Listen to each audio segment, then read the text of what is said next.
Apa iya segitunya Surya Paloh siap cabut-capreskan Anies jika diperintah Jokowi?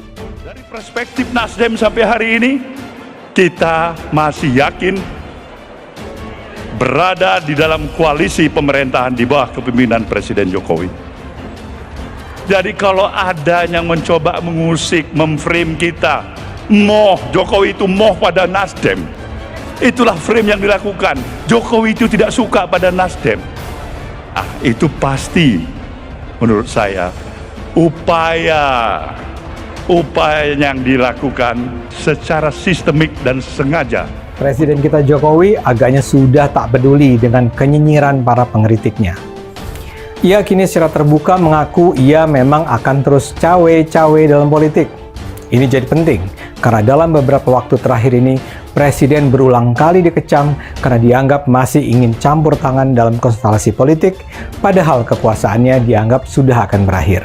Yang tidak diundang adalah Ketua Umum Partai Nasdem, PKS, dan Demokrat untuk alasan yang tentu saja kita pahami bersama.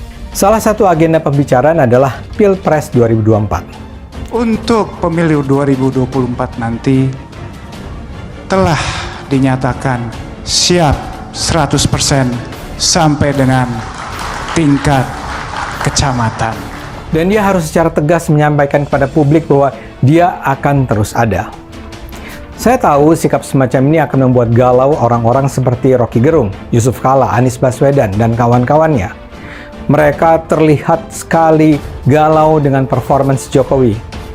Dan karena itu mereka terus-menerus berusaha merendahkan Jokowi walau dengan logika-logika yang justru mempermalukan diri sendiri. Beredar kabar bahwa Surya Paloh siap cabut-capreskan Anies jika diperintahkan Jokowi. Jika berita ini benar, maka Surya Paloh dinilai ingin menyeret nama Jokowi atas kekeliruannya. Sebenarnya sih sah-sah saja dan itu hak Surya mengangkat siapa saja yang ingin dijadikan capres andalannya. Akan tetapi soal pencapresan ini pun tak bisa dihindari dari rakyat. Apakah banyak rakyat yang mau memilihnya ataukah justru banyak yang sudah muak? Sampai saat ini Anies memang telah berusaha mencitrakan dirinya agar terlihat sebagai orang yang pernah berprestasi di DKI. Tetapi fakta yang terjadi tidak bisa terus-menerus ditutupi. Sejarah Pilkada DKI 2017 tak bisa dilupakan begitu saja. Masih sangat terbayang, sangat gelap di benak banyak orang. Julukan Anies sebagai bapak politik identitas pun melekat padanya. Citra buruk yang didapat Anies awal kampanye Pilkada DKI 2017 hingga kini tak bisa dihapus begitu saja, plus rekam jejak Anies yang telah diukirnya saat menjabat sebagai Gubernur DKI juga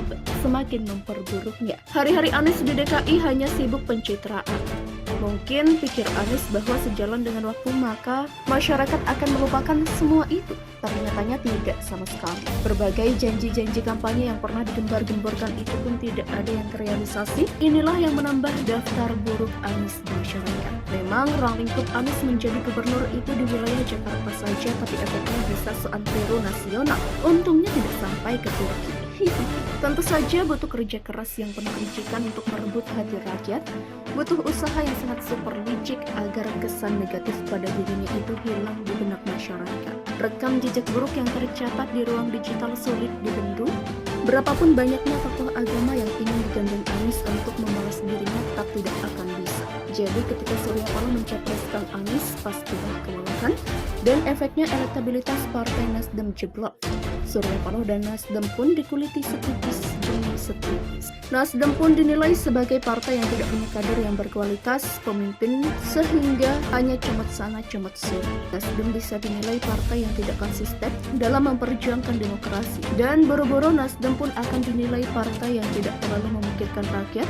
Nasdem hanya dinilai partai yang ingin menjadi bandar atau menggelar bandar, partai yang hanya ingin cari cuan semata. Kalau dulu Jakarta telah mengambil keputusan yang salah dan fatal karena Anies dipilih jadi gubernur, maka kini Nasdem telah mengambil keputusan yang salah dan sangat fatal karena telah mengangkat Anies sebagai capres unggulannya. Jadi kalau benar kabar yang beredar bahwa Surya Paloh bersedia cabut pencapresan Anies asal ada perintah Jokowi, ini adalah cara Surya agar nama partainya bisa naik lagi karena ternyata ia telah salah berekspresi. eksperimen. Padahal kita tahu bahwa Jokowi kan tidak memerintahkan Surya Paloh untuk mencapreskan Anies, justru Jokowi sudah bilang berkali-kali, ojo ke susu.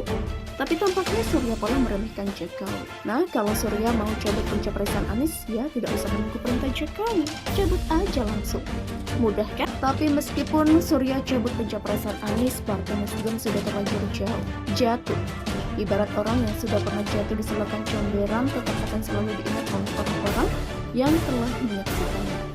Orang itu pernah jatuh di selokan. Duh, kasihan deh. Ketua Umum Partai Nasdem Surya Paloh merasa tak ada yang salah dengan langkah partainya mengumumkan Anies Baswedan sebagai bakal calon presiden pemilu 2024. Menurut Surya, manuver itu tidak bisa serta-merta diartikan sebagai keinginan Nasdem untuk mengklaim dari barisan partai pendukung pemerintahan Presiden Joko Widodo dan Wakil Presiden Ma'ruf Amin. Citra buruk yang didapat Anies awal kampanye Pilkada DKI 2017 hingga kini tak bisa dihapus begitu saja, plus rekam jejak Anies yang telah diukirnya saat menjabat sebagai Gubernur DKI juga semakin memperburuknya. Hari-hari Anies di DKI hanya sibuk pencitraan.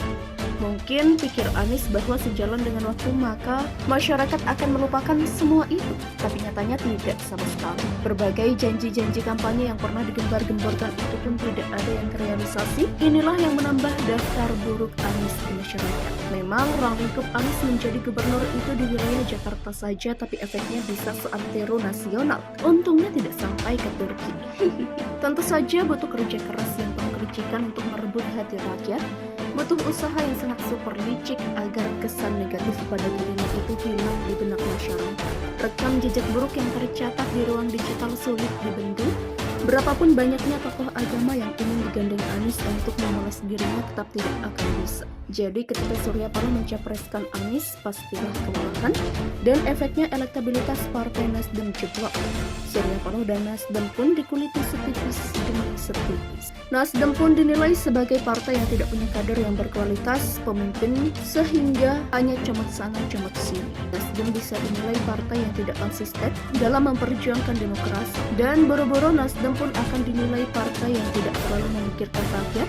Nasdem hanya dinilai partai yang ingin menjadi bandar atau makelar bandar, partai yang hanya ingin cari cuan semata. Kalau dulu Jakarta telah mengambil keputusan yang salah dan fatal karena Anies dipilih jadi gubernur, maka kini Nasdem telah mengambil keputusan yang salah dan sangat fatal karena telah mengangkat Anies sebagai capres gubernurnya. Jadi kalau benar kabar yang beredar bahwa Surya Paloh bersedia cabut pencapresan Anies asal ada perintah Jokowi, ini adalah cara Surya agar nama partainya bisa naik lagi karena ternyata ia telah salah bereksperimen.